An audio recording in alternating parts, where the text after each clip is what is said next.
어, 좀 전에 잠깐 뭐 얘기가 나왔습니다만 최근 이제 문재인 대통령이 연초부터 상당히 좀 적극적인 친기업적인 행보를 보이고 있어서 화제가 되고 있었죠.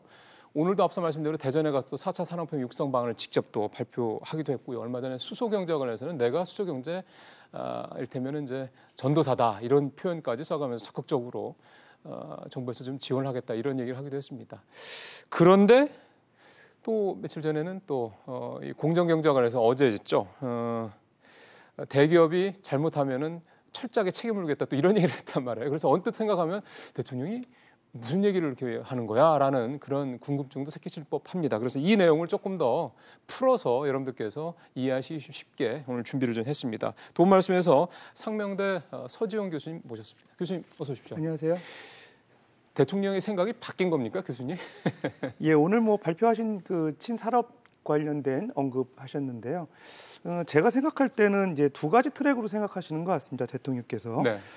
첫 번째는 이제 기업들이 기술 투자, 혁신 이런 쪽 관련해서는 이제 그동안에 그 규제 샌드박스라고 해가지고 글쎄요. 상당히 그 이제 소위 말해서 이제 아이들이 이제 놀이터에서 모래를 자유롭게 이렇게 막 갖고 놀면서 이제 투자도 해보고 혁신도 해보고 기술의 어떤 문제점에 개선도 하고 이런 건 자유롭게 하는데 정부가 도움을 주면서도 예. 이런 대기업이 갖고 있는 지배구조 문제점, 예. 그런 편법적인 지배구조 그런 쪽은 개선을 철저히 하겠다 이런 거를 이제 투 트랙으로 생각하시는 게 아닌가 생각이 됩니다. 그 사실 그게 공정경제잖아요. 예. 문재인 정부가 문재인노믹스의 제이노믹스의 이제 그 세 가지 트랙 중에 하나가 바로 이제 공정경제인데 그 부분에 대해서도 이제 확실하게 강조를 함으로써 문재인 정부가 경제 정책은 친기업적이라고만 하기보다는 이런 부분도 같이 끌고 갈 것이다. 이렇게 얘기를 했다는 말씀이 되는 건데 재계 입장에서 그러면은 뭐 특별히 헷갈려하거나 당황해하거나 뭐 이럴 필요까지는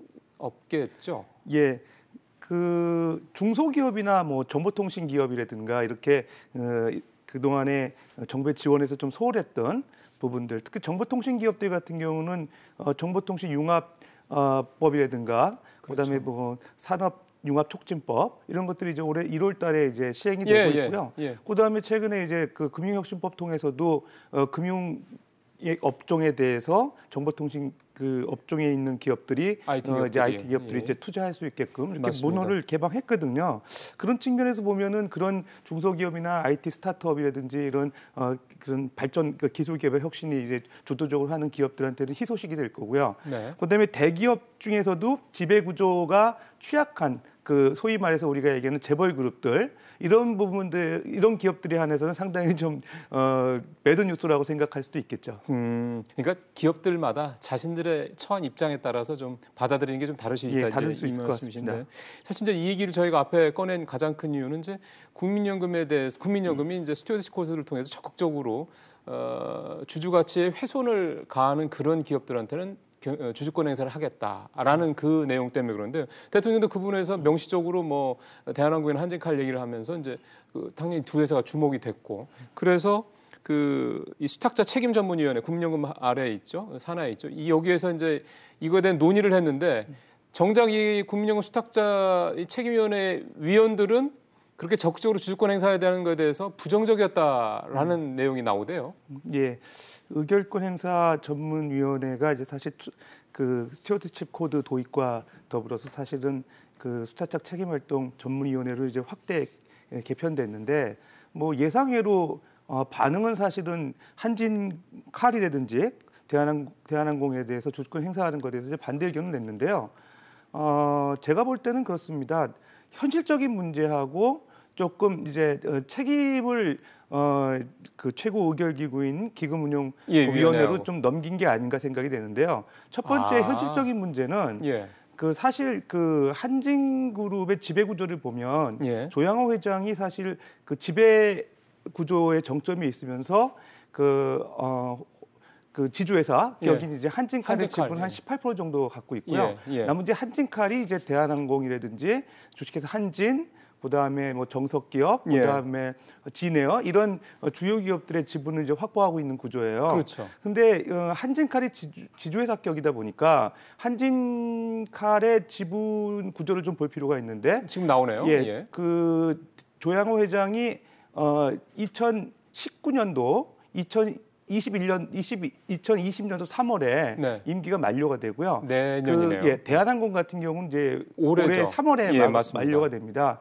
근데 대한항공 같은 경우는 이제 집에 임기가 만기가 되기 때문에 사실은 이제 국민연금이 주주총회에서 재선임을 안 하게 할 수 있죠. 예, 재선임을 안 하기 위해서는 이제 일반 결의 사항이라고 그래가지고 전체 의결권의 과반수 정도만 획득을 하게 되면은 이제 재선임이 불가한 상황이고요. 한진칼 같은 경우는 아직 임기가 남았기 때문에 그렇죠. 특별 결의 사항이 돼야 되는 상황이기 때문에 그거는 이제 또 좀 어렵습니다. 그러네요. 의결권 3분의 2 이상을 획득을 해야 되죠. 그렇죠. 근데 이제 수탁적 책임 전문위원회가 오늘 언급을 한 거는 대한항공 같은 경우 2019년 3월이지만 이제 사실은 문제가 있는 게 대한항공의 조양호 회장을 재선임을 못하게 하기 위해서는 사실은 이제 지분이 이제 조양호 회장가 갖고 있는 지분보다 사실 좀 더 많이 갖고 있어야 되는데 그렇죠. 5호 지분까지 현실적으로 그런 것들이 좀 이제 부족하다고 생각하는 측면이 있어서 현실적으로 표대결로 갔을 때 이길 수 있겠느냐? 이길 수 있겠는가 하는 좀 현실적인 우려감이 좀 반영된 부분도 있는 것 같고요. 그 현실적인 문제가 표대결에서 이길 자신이 확실하지 않다 이거군요. 확실치 않다는 거. 그다음에 이제 두 번째는 처음 이제 신설돼서 외부 이제 자문위원들로 구성되어 있는 이제 위원회에서 이제 반대 목소리 내기가 좀 불편한 거가 아니었나 생각이 돼서 최고 의결기구로 이제 공을 넘긴 게 아닌가 하는 그런 두 가지 좀 해석이 가능해요. 그래서 어떻게 보면은 좀 수탁적 책임 전문위원회가 좀 공격적으로 좀 어떤 의사결정을 해줬으면 좋겠는데 좀 소극적인 그런 해석을 통해서 의결권에 대한 공을 운용위원회로 넘긴 게 아닌가 생각이 드네요. 두 번째는 사실은 처음부터 수탁자 책임위원회를 만들 때부터 사실은 얘기가 됐던 것 같습니다. 그러니까 민감한 사안에 대해서는 어차피 운용위원회가 결정을 할 텐데 그거를 뭐 굳이 하나 밑에 더 만들어가지고 거기서 뭐 결정을 해서 그거를 이 기금운용위원회에서 뭐 한다. 이런 이원화 구조가 뭐 결코 도움이 되지 않을 것이다. 그 얘기가 있었기 때문에 그 부분은 좀 충분히 이해가 가는 얘기고요. 현실적 문제를 지적하셨던 부분, 그러니까 표대결에서 확실히 이길 자신이 없다라는 부분에 대해서는 작년에 KCGI였나요? KCGI 맞네요. 이대주 중 KCGI인데 대한항공의 한진칼이죠. 이 한진칼의 시죠. 그러면 한진칼 같은 경우는 이 KCGI하고 국민연금이랑 이렇게 좀 합하고 또 일부 투자 기관들이랑 이렇게 좀 하면은 충분히 이기지 않겠는 이런 얘기도 좀 있었거든요. 그게 현실적으로 쉽지 않을 것 같다는 말씀이신 거군요. 관건은 사실 나머지 한 50% 가까이 되는 소액주주들, 그다음에 외국인 투자자들 이런 표들이 어느 쪽으로 이제 방향을 잡느냐가 이제 중요한 관건이 될 것 같은데요.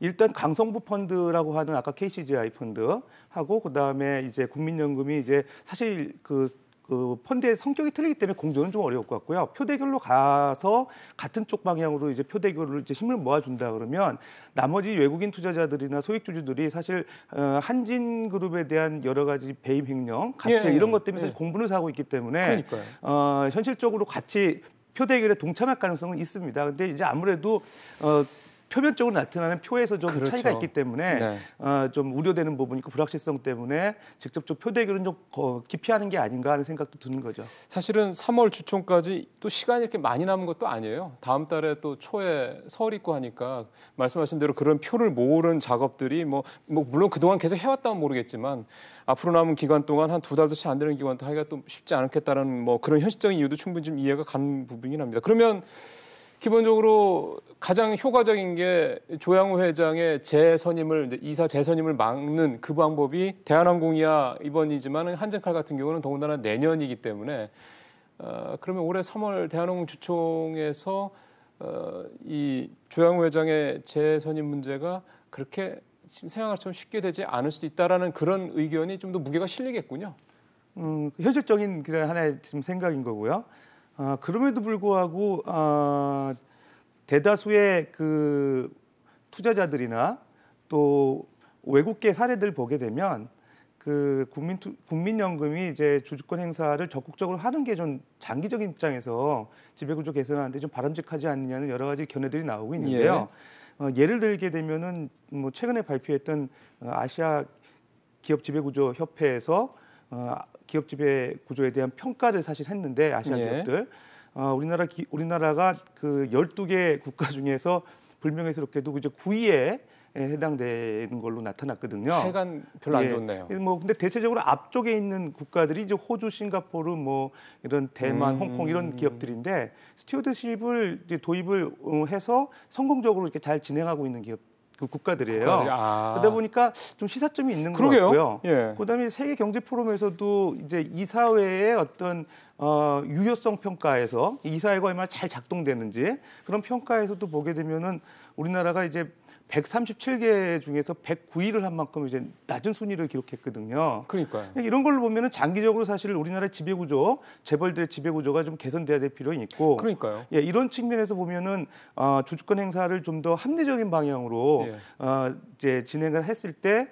이런 소액주주들이나 외국인 투자자들이 사실은 동참할 가능성이 있지 않을까 저는 생각이 되는 거죠. 근데 이제 그렇게 되면 가장 좋은 그림이긴 한데 여기에 굉장히 좀 하나의 변수가 이거 아닙니까?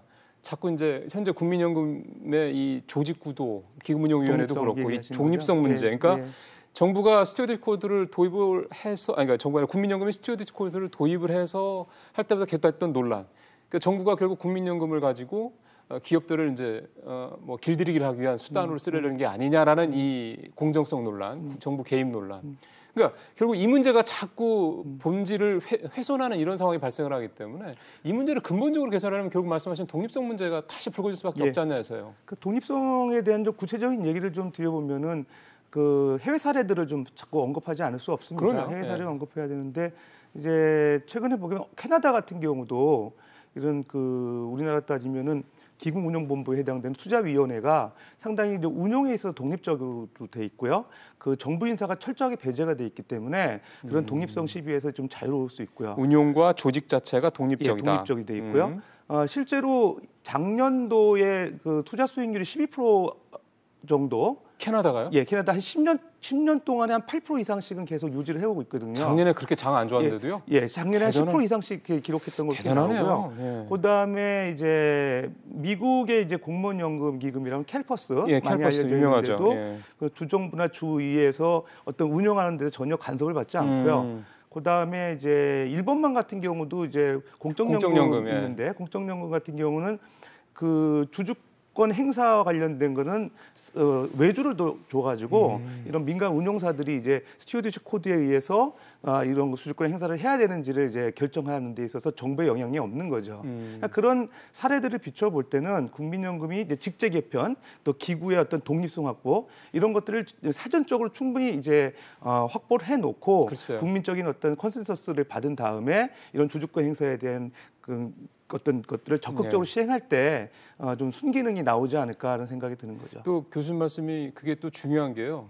지금 국민연금 고갈 시기 때문에 또 사회적 논란이 크지 않습니까? 근데 국민연금 수익률이 1%는 올라가도 고갈 시기를 뭐 5, 6년 이상 뒤로 늦출 수 있다라는 그런 뭐 연구 결과도 있는 걸 보면은 이게 수익률이 진짜 우리가 평균 수익률이 6% 정도라고 그러는데 지금 아까 캐나다처럼 뭐 진짜 한 10% 정도면 나온다 그러면 고갈 시기에 대한 논란 자체가 사그라들 수 있는 그런 거기 때문에요. 참 이 국민연금의 이 독립성 문제는 참 그런 면에서 중요한 것 같습니다. 예, 지배구조 하나 좀 말씀드리면 지배구조 측면에서 우리나라가 이제 코리아 디스카운트라고 하잖아요. 코리아 디스카운트가 사실은 아까 편법적 지배구조, 재벌들의 편법적 지배구조로 해서 소위 말해서 이제 그런 편익을 사취하는 그런 그 터널링 현상들이 심하거든요. 그런 것들을 개선하기 위해서라도 지배구조를 개선하기 위한 주주권 행사가 적극적으로 시행되고 그걸 위해서는 이제 어떤 정부의 입김에서 자유로울 수 있다는 그런 오해 소지를 없애는 게 가장 중요할 것 같습니다. 그래야지 아마 대내외적으로도 명분을 얻을 것 같습니다. 말씀 잘 들었어요, 교수님. 예, 감사합니다.